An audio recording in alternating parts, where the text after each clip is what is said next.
The Zeltrax Empire had power. They had giant ships, glowing armor, and scary machines. Their flag flew over many planets. Their leaders believed they could do anything they wanted. They thought they were untouchable. For years, they ruled with fear. They took what they wanted, and most people stayed quiet. Other planets were too scared to fight back. Most of the galaxy just watched and said nothing. They wanted peace. Or maybe they just didn't want trouble. One quiet night near the neutral belt, a part of space where no one is supposed to fight, a small human science ship floated through the stars. It wasn't a warship. It had no weapons. It carried scientists, students, and explorers. They were studying space dust and strange lights. They were peaceful people with peaceful work. They didn't bother anyone. They stayed in their lane and followed every rule. But the Zeltrax saw them anyway. A dark shadow passed over the little ship.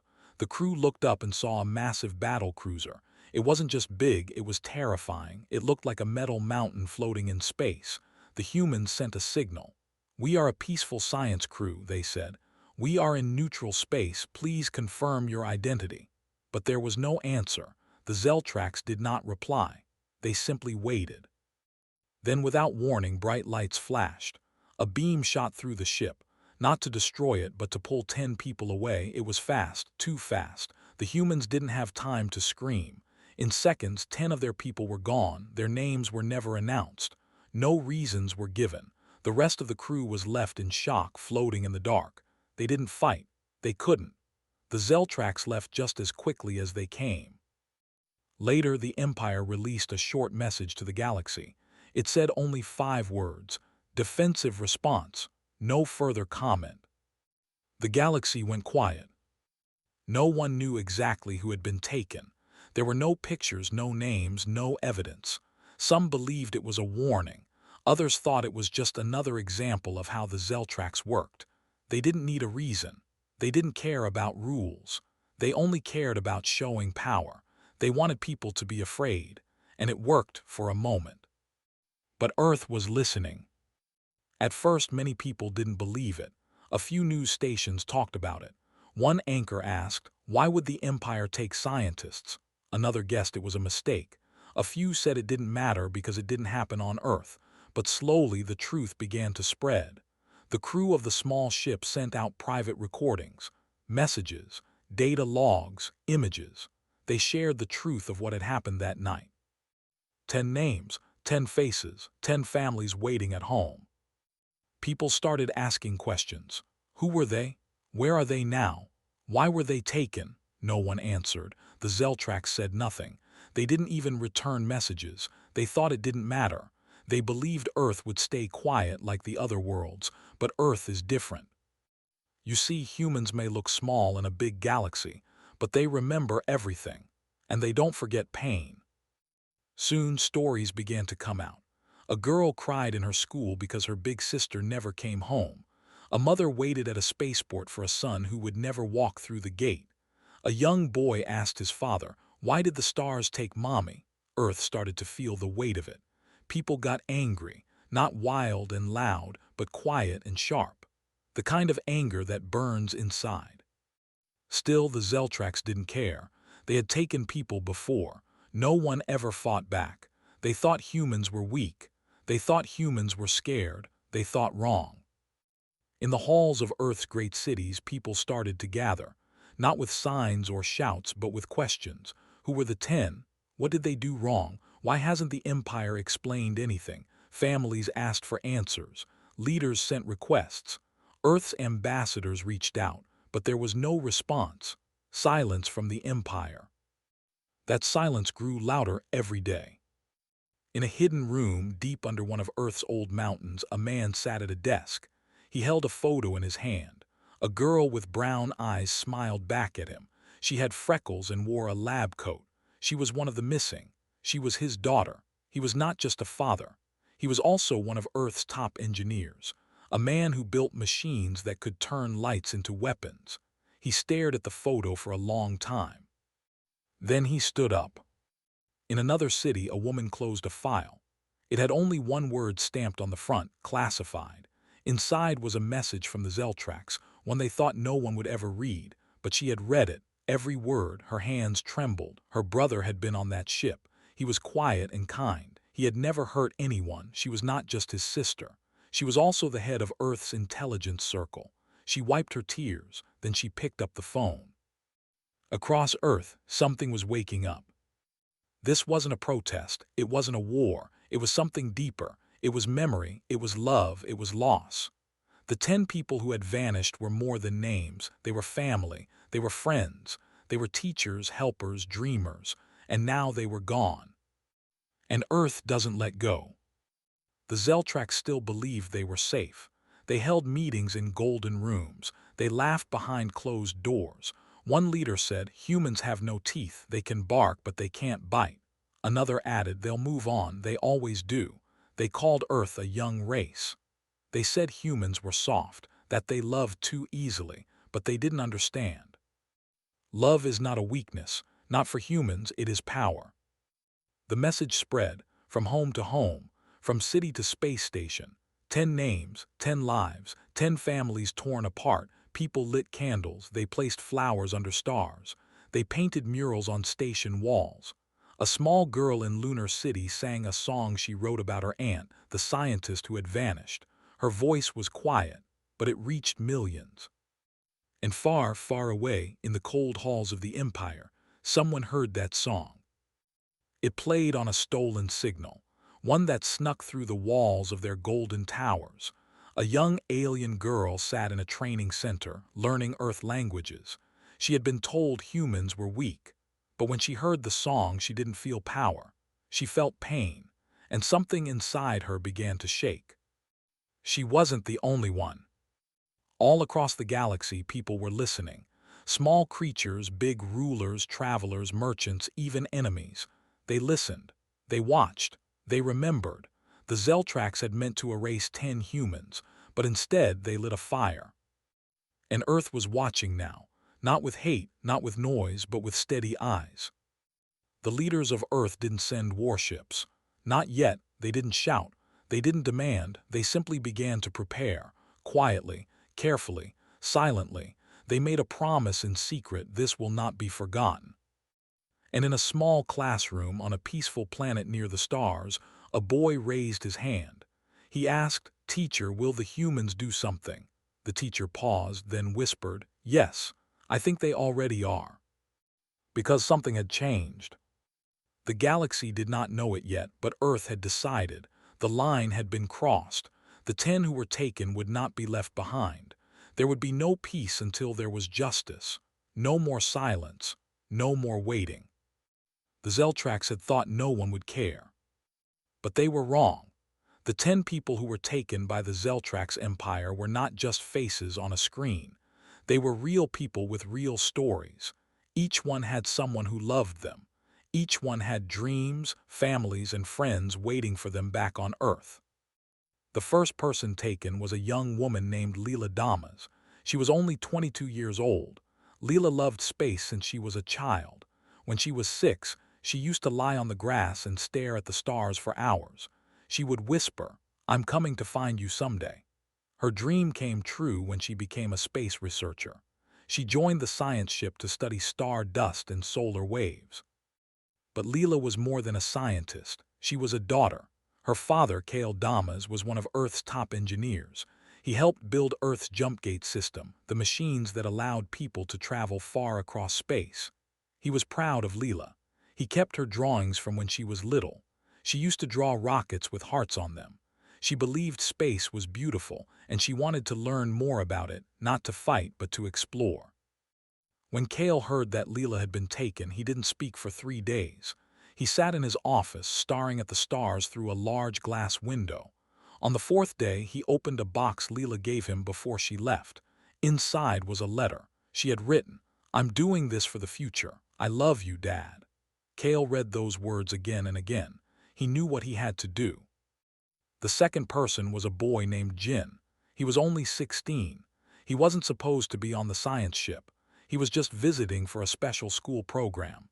Jin was smart, funny, and kind. He loved puzzles and fixing machines. He could take apart a robot toy and build a better one in 2 hours.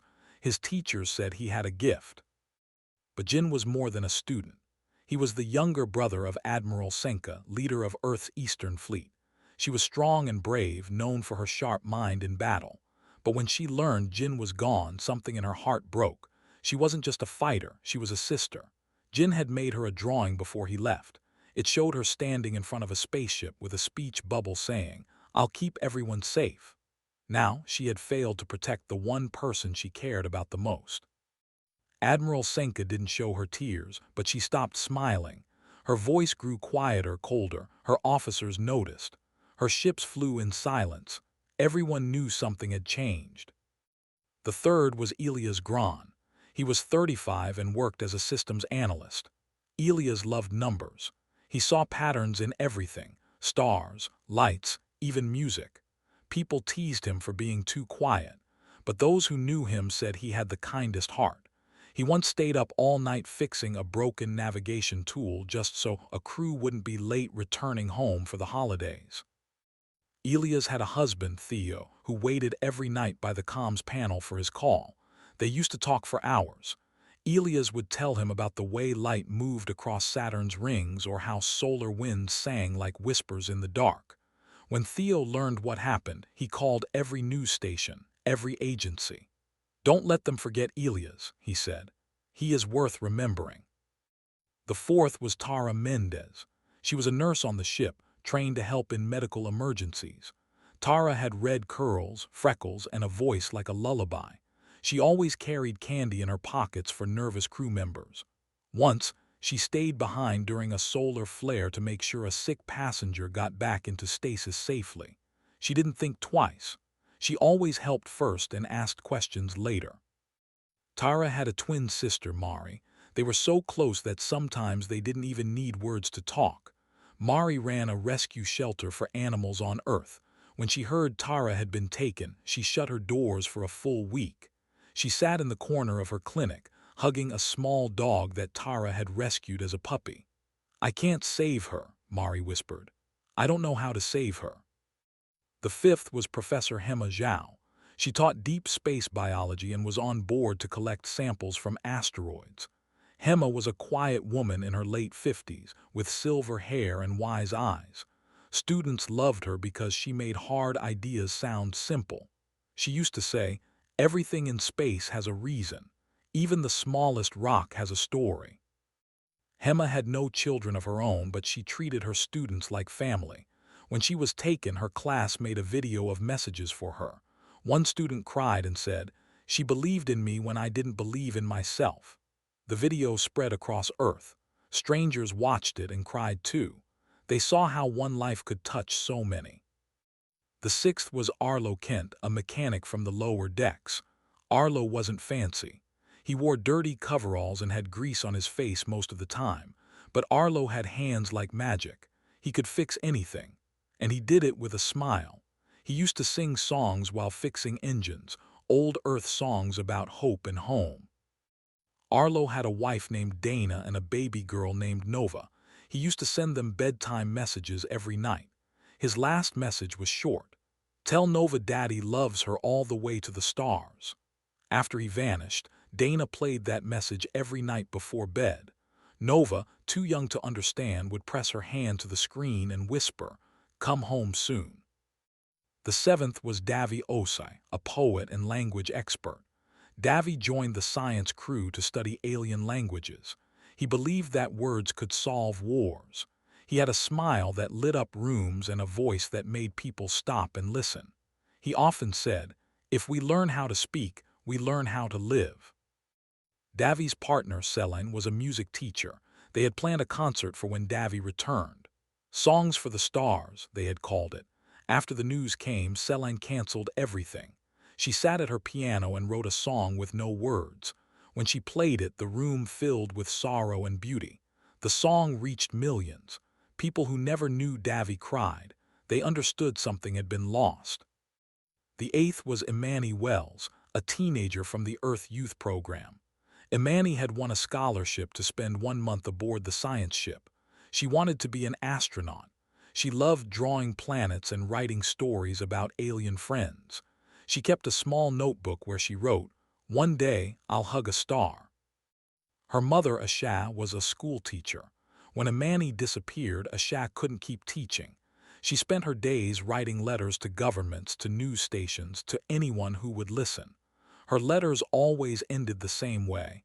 My daughter is more than a number. She is my heart. The ninth was Bryn Tavros, a pilot in training.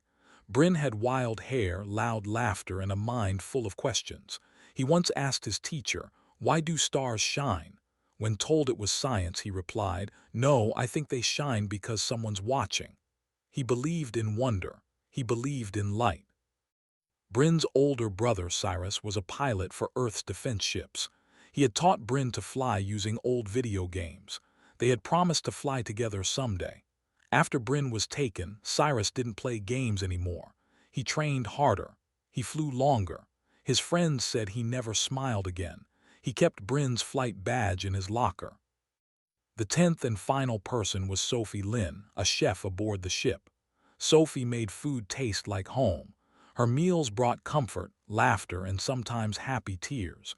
She believed cooking was love. People said her soup could cure anything. She kept recipes from Earth and tried to make every dish better than the last. Her son, Leo, was only 5. He drew pictures of his mom cooking on a spaceship and told his friends, "My mommy feeds astronauts." When he learned she wasn't coming back, he stopped drawing. He just held her apron and waited by the door. Each of these 10 people had a story. Each of them mattered. The Zeltrax Empire thought they had taken nobodies. They thought Earth would forget, but they were wrong. These were not just names. They were hearts, they were homes, they were hope. And when they vanished, they left a hole so deep, the whole planet could feel it. Earth did not see 10 random people taken. Earth saw 10 lights stolen from the sky. And no one forgets stolen light. At first there was only silence.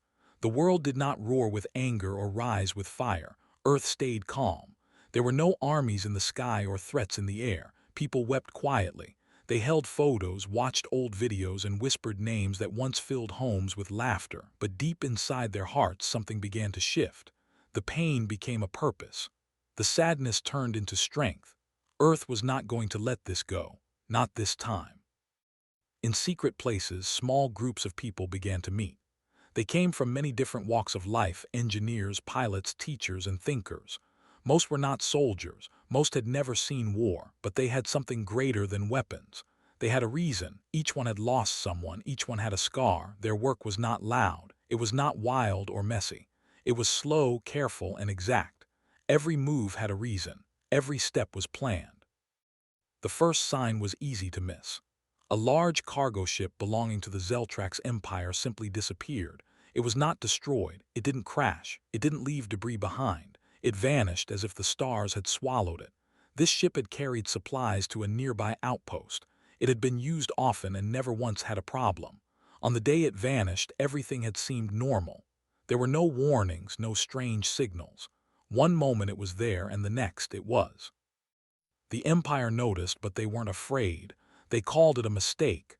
They believed it was just an error in space travel. They sent out search teams and ran system checks. They found nothing. No one could explain it, but they moved on quickly.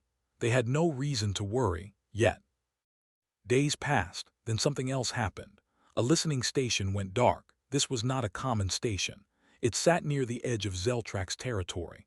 Its job was to watch for danger, to listen for distant sounds of trouble. It was well protected, heavily powered, and full of trained workers. One night, every light in the station went off. No explosion, no fire, no alarm, just darkness. Everyone inside was gone. The station itself was left behind, untouched and cold. The Empire sent more people to investigate. They looked inside the station. Everything was in place. Nothing was broken, but the systems wouldn't turn back on. The doors were locked from the inside. The food was still warm on the tables. It was as if the people had vanished in the middle of living. This time, some leaders began to ask questions, but again there were no answers, no fingerprints, no messages, just more silence. Weeks later, another problem appeared. A factory moon that produced engine parts suddenly lost power. This moon helped keep many of the Empire's ships flying.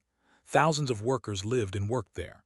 It had its own power center, water source, and defense shield. But one morning the machine simply stopped. The lights flickered, the tools froze, and the engines turned cold. Panic spread. The workers tried to fix it, but nothing worked. Screens across the moon blinked with one short sentence: 10 lights taken, 10 lights returned. The Empire grew nervous. This time they could not hide what happened. News leaked to other planets. Rumors spread like fire. People started whispering that Earth was doing something, not with armies, not with guns, but with skill and silence. The words silent revenge began to move from one ship to another. No one knew who had started it, but everyone felt its truth. Back on Earth, people continued to work in the shadows. They built tools no one had ever seen before. They created code that could sneak into systems without being noticed. They used satellites to watch every move the Empire made. But they did not strike all at once. They were patient. They believed in careful steps, not rushed anger. Each mission was quiet.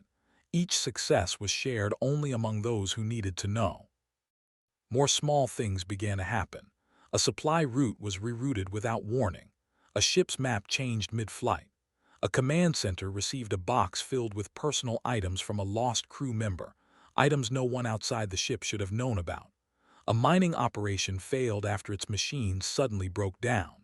At each site, the only trace left behind was a tiny symbol etched into a wall or screen, a single human handprint, glowing faintly blue. The Empire tried to hide these incidents. They shut down reporters, blocked transmissions, and silenced citizens who asked questions. But they could not stop the fear from growing. Even their own commanders started whispering behind closed doors. They asked each other the same question over and over: how is Earth doing this? Some believed it was magic, others thought it was luck. A few began to believe it was something worse, a plan. On Earth, nothing changed on the surface. Schools stayed open, shops ran as normal, but underneath the cities, inside mountain bases and sky towers, people were working day and night. Their tools were quiet. Their eyes were focused. They were not seeking war. They were searching for balance. They were answering a wound that could not be ignored. One special group began forming alliances with other worlds. These were not governments. These were people, healers, builders, and wanderers. Earth had helped them once long ago. Now they wanted to help in return. They shared secrets, opened doors, offered shelter and knowledge. One group from a distant planet shared a hidden passage inside the Empire's data system. It was small, but it was enough. Through that passage, Earth sent a signal, a soft humming sound. It played only one melody, the heartbeat of a child. That child had lost a parent to the Empire. The signal repeated every few hours. No words, no threats, just that slow, steady beat. Empire computers couldn't shut it down. They didn't know where it came from. It echoed through their halls, filling the silence with guilt. And still, Earth did not speak out loud. They did not explain what they were doing. They made no promises. They offered no peace. But the galaxy began to understand. Something had changed. The humans had not broken down. They had not vanished into sadness. They had become a storm. A quiet, steady storm that did not shout or burn, but moved forward no matter what stood in its way. People across the stars began to take notice. Farmers, teachers, travelers, and artists on far-off planets started to follow Earth's actions. They painted pictures of the 10 who had been taken. They named their ships after them. They wrote songs and poems. One poem ended with a line that spread far. 10 were lost to the dark, but now the stars burn brighter. The Zeltrax Empire could no longer laugh. They stopped calling Earth weak. They stopped ignoring the signs. They held meetings deep inside their towers. They ordered extra security. They told their workers to stop asking questions, but they could not stop what had begun. Fear had entered their hearts, and no shield could block it. Small revenge had become steady revenge. And Earth was just getting started. They had not forgotten. They would not stop. Not until justice was done. The Zeltrax Empire had ruled for many years. They believed they were the strongest force in the galaxy. Their ships were large and fast. Their soldiers wore thick armor. Their leaders held great power. For a long time they controlled others with fear. They believed fear was stronger than kindness. They thought no one would ever dare to challenge them. At first they laughed when things began to go wrong. When one ship disappeared, they called it an error. When another station went dark, they blamed faulty wires. When their factory stopped working, they said it was just bad luck. But when small problems continued to happen, and no one could fix them, some leaders stopped laughing. In a tall glass tower on the planet Veltrin, one of the Empire's top commanders sat in his office looking at a screen. The screen showed a map of their space. Red marks blinked where systems had failed. Yellow dots glowed where ships had gone missing. Blue lines crossed places where messages had been lost. At first, there were only a few lights, but now there were many. Each day, the lights grew. The commander frowned. He had worked for the Empire for a long time. He had studied war, history, and science. He had always believed that numbers told the truth, and these numbers told him something was wrong. He called a meeting with other officers. They sat around a long table, staring at the same map. One officer said it was nothing. He claimed that the problems were just strange weather in space. Another blamed low-quality parts. A third said the people causing trouble would give up soon. But the commander shook his head. He had studied Earth before. He remembered how they built things out of nothing. He remembered how they survived storms, hunger, and war. He remembered how they loved each other, how they stood together even when they were hurt. And now, after 10 of their people were taken, they were doing something else. They were fighting in a new way. This was not a loud war. There were no explosions, no battles in space, but there was movement. There were signs, and there was a plan. The commander could feel it. Later that night, he looked at the map again. He zoomed in on each red light. He read every report. One said a satellite had vanished after a strange signal appeared. Another said a storage vault opened on its own. A different one described how a power station received a message that no one could trace. Each report sounded small, but together they told a bigger story. The humans were not making mistakes. They were making choices, one at a time. And the pattern was clear. The commander called a scientist who worked with data. He asked her to study the reports. She worked all night comparing every event, every location, and every time. When she was done, her face was pale. She showed him a line drawn through the galaxy. It was shaped like a slow-moving wave, curling through their stations and systems. She said, "They are moving in a path. This is not random. This is a mission."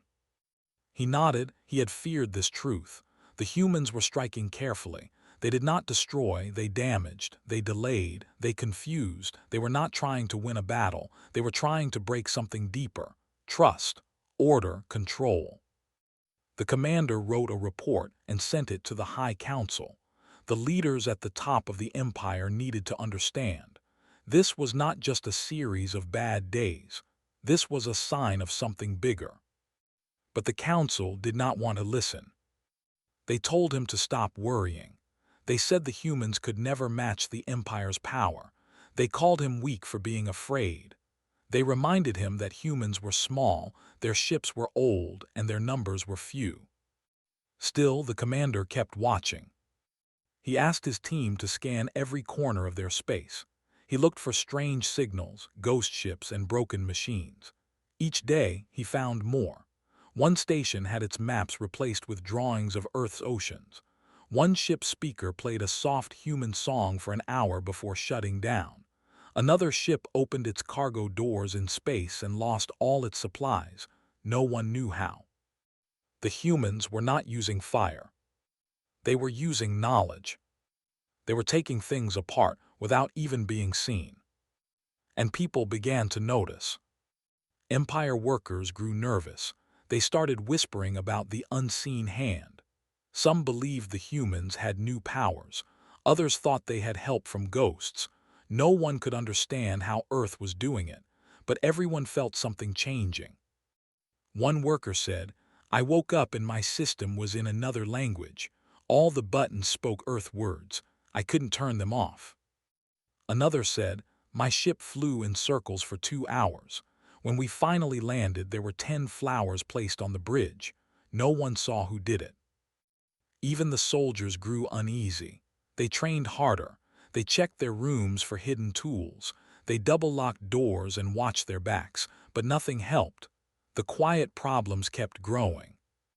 Fear began to crawl into the Empire's halls. And fear makes people act in strange ways. Some officers blamed each other. Others blamed Earth without proof. Some left their posts early. A few begged to be moved far from the edge of space, where the problems kept happening. The commander who had first seen the pattern now kept to himself. He no longer went to parties or public events. He spent his time reading every signal and message.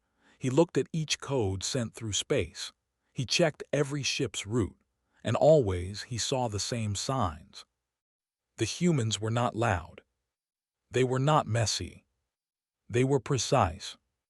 One night he received a new message. It came from a small outpost near the neutral belt. The message had only one word: returned. The outpost was empty. Nothing was damaged. No one was hurt, but every person who had worked there was gone. Their shoes were still by the doors. Their food was still on the tables. Their screens showed no sign of a struggle. But they were not there.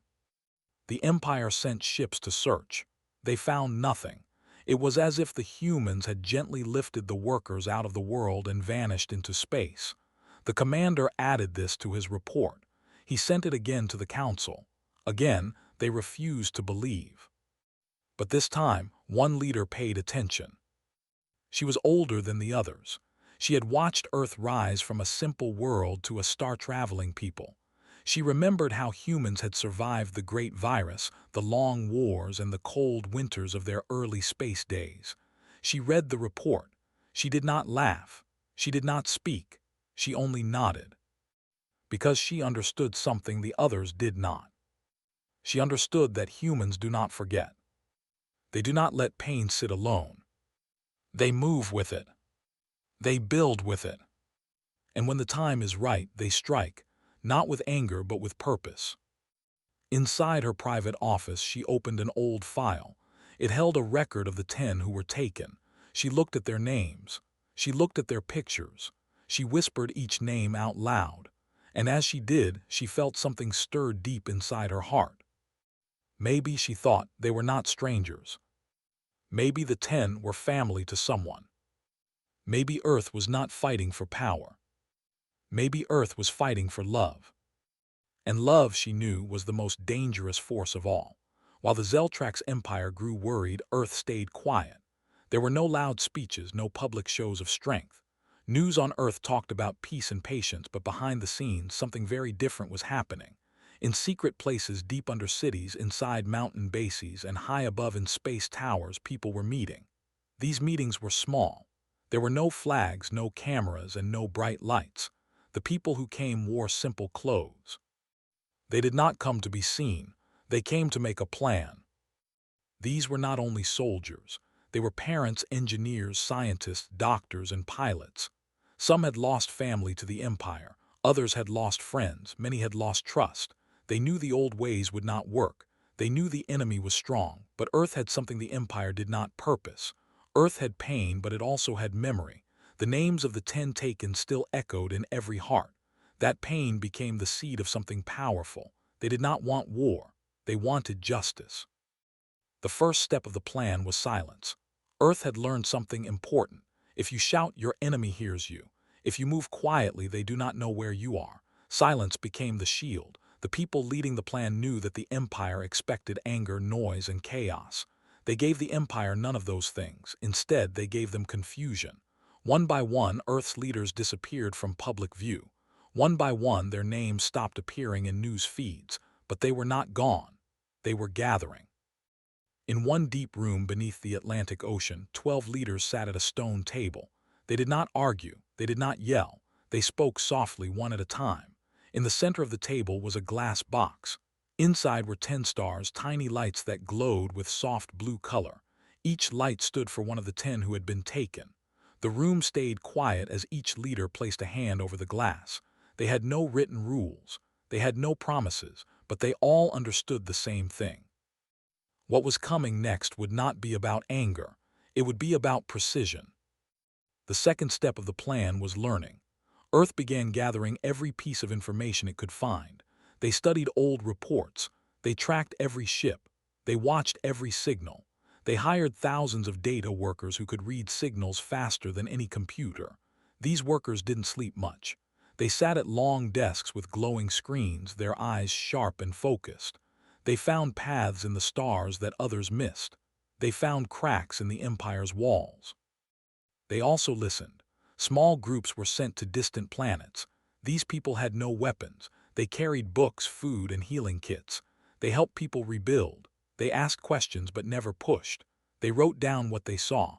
On one planet, they found a machine that had once belonged to the Empire. Inside was a list of stolen names. On another world, they found a group of miners who had been forced to work for the Empire. These miners had seen Earth's science ship before it was taken. They remembered the colors, the noise, and the fear. The third step of the plan was building. Earth knew it could not fight the Empire with size alone. It needed something smarter. Hidden in space labs and research ships, teams began designing new tools. These tools were not made to destroy. They were made to interrupt. They were made to confuse, to turn off, to slow down. One device could change the path of a ship without the crew knowing. Another could turn a machine's own voice against it. A third could send 10,000 silent messages across the stars in just 1 second. Everything was small, everything was quiet, but everything had a purpose. One of the most important parts of the plan was communication. Earth needed to talk without being heard. It needed to move without being seen. Deep under the South Pole, engineers built a new kind of signal tower. It was shaped like a flower with metal petals that opened and closed with each message. The signals it sent could not be traced. They moved through layers of space, bouncing off ice and light. These messages were sent to ships, to scouts, and to allies. Each one carried a piece of the plan. Each one helped bring it to life. Earth also used old machines in new ways. An ancient satellite once used for weather was turned into a spy tool. A broken robot arm was fixed and used to draw secret maps. A child's toy was redesigned to carry a tiny code hidden in its music. No tool was too small. No idea was too strange. Every brain mattered. Even school children were invited to help. In one school in New Africa, students were asked to create fake Empire signals. They laughed and joked as they worked, not knowing their games would soon fool the Empire's top systems. The fourth step was finding the right people. Earth could not send an army that would be noticed. Instead, it sent single units, teams of 3 or 4. These were the best minds and strongest hearts. Some were young, full of hope. Others were older, full of skill. They were trained to think fast, move quietly, and never leave a trace. They were called the Quiet Hands. They did not wear uniforms. They carried no flags, but they knew the plan and they knew the stakes. The Quiet Hands were sent into space in small ships. Some flew alone. Some traveled inside cargo crates. Others took jobs as workers and blended in. They waited for signs. They watched stations, studied routines, and reported back. They planted tiny bugs that could listen. They dropped small lights that would guide others. They never spoke of revenge. They only spoke of the mission. One Quiet Hands team helped free a small outpost where 10 families had been taken. They used no guns. They used light, sound, and timing. They opened doors without being seen. They led the families through tunnels. They disappeared before the Empire could react. When the Empire arrived, the outpost was empty. Only a single note was left behind. It said, "You took 10. We take back 10." Earth's plan was not fast. It moved slowly like a shadow, but each day it grew. More stations reported strange signals. More ships were late. More machines forgot their commands. And yet Earth said nothing. It never took credit. It never made a show. This was part of the plan. Let the enemy guess. Let the enemy fear. The fifth step of the plan was connection. Earth knew it could not work alone. It began reaching out in ways no one had before. Messages were sent using poems, music, even pictures. They were sent to people who had once been hurt by the Empire. They were sent to those who had once been silent. These people were invited to join, not with weapons but with trust. A planet once burned by war opened its skies to Earth's scouts. A moon where the Empire had taken workers now sent maps of secret tunnels. A spaceport long thought lost began showing signs of life. Earth's message had traveled far, and in return help came quietly, not in large numbers, not in big ships, but in small actions that meant everything. On Earth, the plan was guided by a group called the Circle. No one knew all their names. Some were known leaders. Others worked in the shadows. But they all believed the same thing. The enemy could not be beaten with hate. It had to be outsmarted, outmoved, outsilenced. Each time a part of the plan worked, a new blue light was added to the glass box. Soon there were dozens. Each light meant one more step forward, one more piece reclaimed, one more promise kept. The Empire still had more ships, it still had more soldiers, but Earth had something it never expected: focus, memory, and unity. The people of Earth were not chasing power, they were chasing justice, and they were willing to wait as long as it took. The secret plan grew larger. It reached into places even Earth had not seen before. In the quiet corners of the galaxy, people were whispering the same words. Earth has a plan, Earth remembers, Earth is moving. They were right. The plan was alive. It was strong. It was spreading. And it was only the beginning. The sky looked quiet, but things were changing fast. Earth was no longer waiting. The time for silence had passed. The time for action had begun. This was not the kind of war with fire, screaming, or big explosions. This was something new. This was a kind of strength that did not shout. It moved like the wind. It was strong but silent. Earth's plan had been growing for months. Now it was ready. The Quiet Hands teams were already spread across space. They had watched. They had learned. They had placed tools in just the right spots. They had made sure no one saw them. Now they began to act. But even their actions were calm and clean. In the cold part of the galaxy, an outpost blinked off.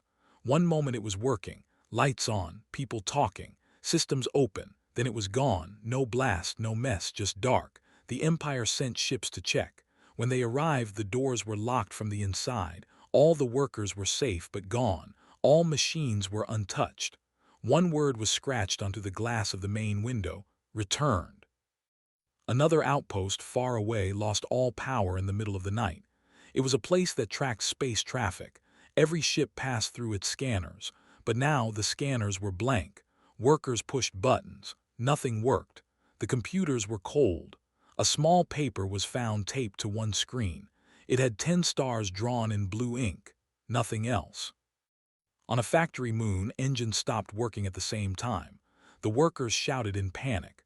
The control board had no warning. Lights turned red, the floor shook, but nothing exploded, nothing burned. Instead, every machine simply stopped. Not broken, just paused. A soft hum filled the room. Then a message scrolled across every screen: 10 lost, 10 lights lit. The Empire tried to keep these problems secret. They didn't want fear to grow. They told their people it was just bad timing or broken parts. But the people were not fooled. They heard the stories. They saw the signs. They knew Earth was behind it. And even though no bombs had fallen, the fear in the air was real. One by one, more and more stations began to shut down. Some were large, some were small, but they all stopped in the same quiet way. The power would flicker, the tools would go quiet, and always something was left behind: a message, a symbol, or a small sound. Each action was clear but kind. Earth did not want to kill. They only wanted the enemy to stop. Some soldiers tried to fight back. They guarded doors and checked every corner, but the Quiet Hands never came through the front. They came through the walls, the floors, and sometimes even through the lights. They knew where every cable ran. They knew which buttons to press. They never used force. They used smart hands and strong hearts. One team entered a control ship without anyone seeing. They did not wear armor. They did not bring weapons. They brought tools and light. They made small changes to the ship's systems. The next morning, when the Empire tried to use the ship, it flew in circles. No matter how hard they tried, it would not follow their commands. The ship sang a soft tune instead, an Earth song about home. No one on board could stop it. In another part of space, the Empire's main food supply line froze. Ships could not fly through the passage. The maps showed strange paths that made no sense. Navigation tools spun around and stopped working. One pilot screamed in frustration. "It's like the stars themselves are lying." They weren't lying. Earth had changed the signals. They had placed mirrors in space that reflected light in new ways. The ships could not find the real path. They turned around in fear. A cargo center that held metals and tools suddenly lost its locks. Crates opened by themselves. Items floated out into space. The workers were shocked. No alarms had gone off. No sounds were heard. One worker ran to a control panel. All it showed was a short message: "This is not yours." By now, the Empire began to understand. These were not accidents. This was a wave, a slow, strong wave of quiet attacks, and Earth was not using violence. They were using wisdom. Each step was careful. Each mission had a goal. Each move was like a puzzle piece falling into place. The leaders of the Empire began holding emergency meetings. They whispered in dark rooms. They asked how this could be happening. They looked at long lists of broken things, but no one could find a clear answer. The quiet hands left no tracks. The systems showed no errors. It was as if the galaxy itself was shifting. On Earth, people did not celebrate. They did not hold parades or shout with joy. They stayed steady. The plan was working, but they knew it was not finished. They reminded each other why they were doing this. For the 10 who had been taken, for the families who still cried, for the promise they had made never to forget. Even school children played their part. Some schools turned their computer labs into data rooms. The students learned how to spot false signals. They used puzzles and games to find the Empire's weak points. They cheered quietly when they found a new clue. Their teachers smiled but reminded them, "This is not a game. This is our gift to those we lost." Artists also joined the mission. Painters made works that carried hidden messages. Musicians sent songs across space waves. Writers created short poems that carried coded plans. The Empire thought they were just stories, but those stories held truth. One poem read, "The stars remember, the lights return, the silence speaks." It was sent to 5 different outposts. Soon after, all 5 went dark. In the oceans of Earth, old submarines were turned into signal boats. They sent waves through water and rock. These signals moved faster than any radio. They carried maps, names, and orders. In the sky, kites made of metal danced with wind and light. Each one carried a tiny mirror that reflected a message back to Earth's satellites. Not once did Earth raise a flag. Not once did they demand surrender. They simply kept going. One team reached a prison where workers had been held by the Empire. The guards were asleep when the lights turned blue. The doors opened on their own. The prisoners walked out and followed glowing arrows on the floor. When the guards woke up, the cells were empty. On the wall, written in chalk, was a single word: free. Another group landed on a moon where the Empire kept power tools. They used magnets to slow the machines. They left seeds behind, real seeds, small green plants growing in the dust. A note was found next to the plants: "Let things grow again." Even the Empire's strongest station was touched. It sat on a large rock high above most stars. It had thick walls and strong shields. But one morning, all of its lights turned the color of Earth's ocean. The alarms would not ring. The gates would not close. Every screen showed a wave moving across the sand. It was beautiful, and it scared the Empire more than fire ever could. The Empire began to pull back. They told some ships to stay close. They told others to stop moving. They began checking every system twice. But it was too late. The quiet attacks had worked. The fear had spread. The strength of Earth had been shown not with force but with control. Still, Earth remained calm. They did not speak. They let their actions speak louder. The galaxy watched in silence. Other planets began to wonder, how had Earth done this? How had they stayed so focused? How had they touched so many places without being caught? The answer was not in size. The answer was not in power. The answer was in heart. Earth had turned its sadness into strength. It had turned its tears into tools. Every person who joined the mission had a reason.